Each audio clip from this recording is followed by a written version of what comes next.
Baiklah, saya akan menjelaskan hasil produk laut lainnya selain ikan. Itu pertama ada udang.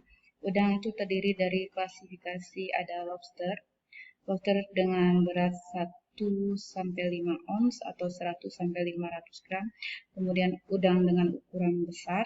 Udang ukuran besar itu 1 kilonya 12 sampai 25 ekor, dengan shrimp atau udang ukuran kecil 50 sampai 140 ekor per kilonya. Di mana udang tersebut terdiri dari kepala, perut, ekor yang terbungkus oleh lapisan kulit yang transparan atau kitik. Kalau kulit dari udang tersebut, nama lainnya bisa diolah menjadi pengawet. Pengawetnya itu nama lainnya adalah chitosan. Gejala yang kurang bermutu itu apabila di udang tersebut timbul bercak hitam atau black spot, itu karena adanya melanosis.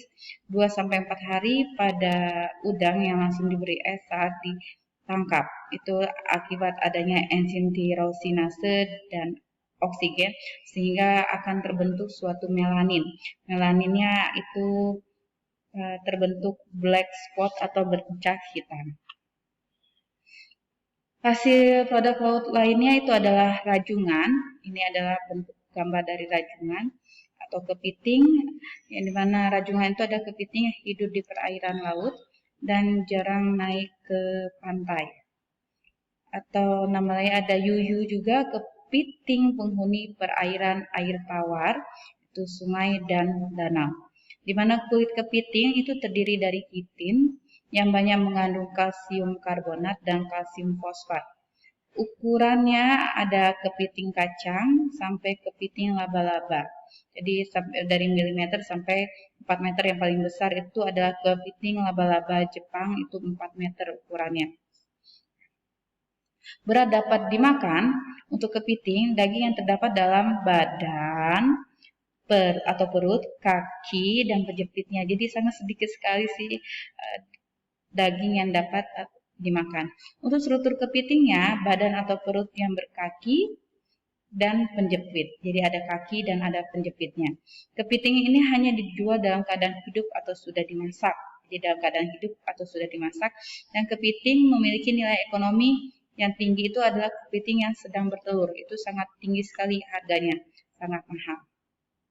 Kemudian yang lainnya itu ada cumi-cumi. Ini adalah bentuk dari cumi-cumi, di mana cumi-cumi berbentuk silinder, warnanya putih keunguan.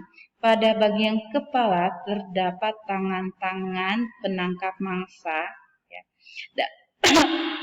Dan terdapat zat tinta ungu gelap, di mana zat tinta ungu gelap tersebut sebagai senjatanya untuk melawan musuh. Itu. Dan badannya sifatnya licin, tidak bersisik dan tidak bertulang. Dia hanya ada tulang rawannya saja di bagian punggungnya.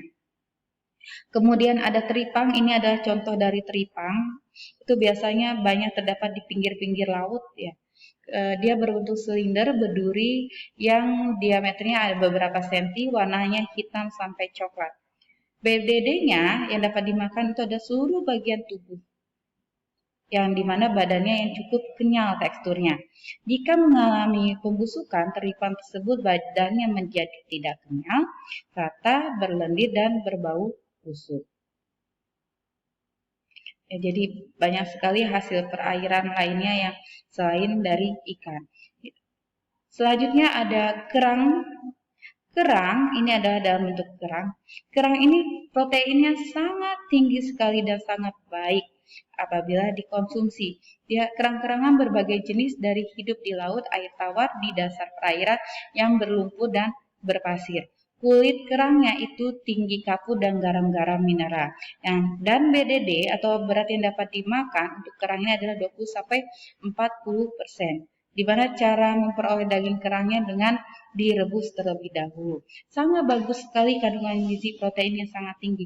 Tapi kerang ini sifatnya menghisap semua, dia memakan semua yang di sekitar lingkungannya.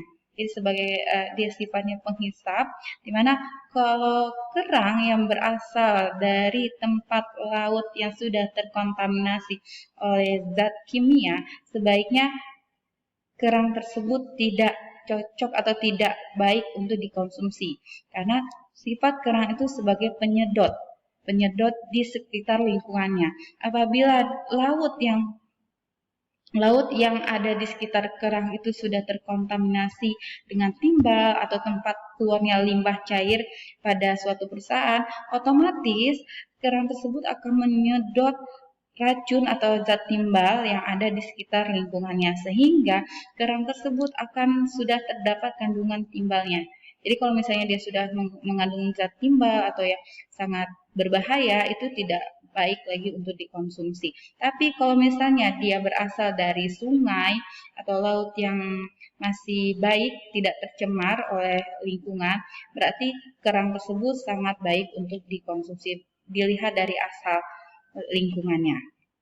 Nah, ini adalah hasil perairan, ciri-ciri yang segar dan yang tidak segar. Untuk kerang dan tiram yang segar itu adalah kulitnya tertutup, cairannya bening, dagingnya cemerlang dan baunya segar. Sedangkan yang tidak segar atau busuk, dagingnya merekat atau berlendir, berbau amonia, agak asam. Untuk kepiting, dia bersih, baunya manis, daging putih mengandung lemak berwarna kuning. Yang tidak segar, kepiting tersebut kulitnya terbuka merenggang, daging mengering, tidak terdapat lagi cairan dalam kulit, daging berubah warna agak masam dan bau. Untuk udang segar, mudah digeser, tidak bau, dagingnya padat kenyal, warna hijau keabu-abuan, semi transparan, di kulit tidak mudah lepas. Sedangkan yang tidak segar dia berbau pesing atau bau amonia kuat, kulit mudah terlepas dan warnanya merah mencolok tergantung jenis udangnya. Dan untuk lobster yang hidup harus hidup dia lobster tersebut ya. Alat penjepitnya masih bergerak, beratnya sesuai, warna keasliannya ada kebiruan. Dan yang hidup pendarahan, dia tidak segar itu berarti yang hidup, pendarahan akan membuat warna daging menjadi gelap. Kemudian ya, jadi ini adalah beberapa ciri dari perairan yang segar dan tidak segar. Selanjutnya adalah komposisi zat gizi, di mana hasil perairan selain ikan memiliki kandungan gizi yang berlainan, ya, akibat perbedaan alami dan biologisnya. Untuk komposisi proksima, beberapa hasil perairan selain ikan per 100 gram berat badan itu dilihat dari tabel komposisi pangan Indonesia 2017. Dapat dilihat ada cumi-cumi, keong, kepiting, kerang, kura-kura, kodok, rajungan, rebon, udang besar, udang galah, udang segar.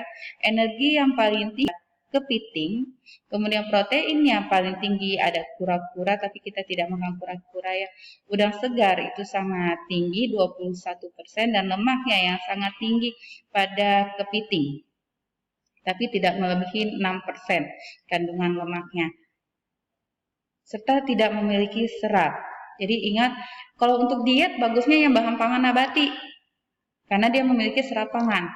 Nah, ini adalah vitamin dan mineral lainnya yang terkandung dari hasil perairan tersebut, ada kalsium, yang fosfor, ada besi, kemudian ada sebagian retinol, vitamin A, B1 dan B2 itu hanya rajungan saja. Kemudian natrium itu hanya di rajungan udang besar dan udang galah, kalium pada rajungan udang besar dan udang galah. Kalsium, fosfor, besi untuk semua hasil perairan itu ada. Dan kalsium paling besar, ini miligram kalsiumnya satuannya, adalah di rebon untuk kalsium, karena rebon itu dalam bentuk dia kering, dia udang kering ukuran kecil, di mana kulitnya juga masih termasuk dihitung kandungan kalsiumnya, sehingga kandungan kalsium paling tinggi ada di rebon. Kemudian fosfornya paling tinggi itu terdapat pada rebon juga. Dan besi paling tinggi ada di kerang, dilanjutkan lagi oleh rajungan, udang segar 8 mg. Ya, jadi sangat banyak sekali kandungan gizi makro, mikro yang terkandung pada ikan dan hasil perairan, di mana sangat layak untuk dikonsumsi, wajib, malah menurut saya wajib untuk dikonsumsi ikan tersebut. Demikianlah perkuliahan kita, saya akhiri. Wassalamualaikum warahmatullahi wabarakatuh.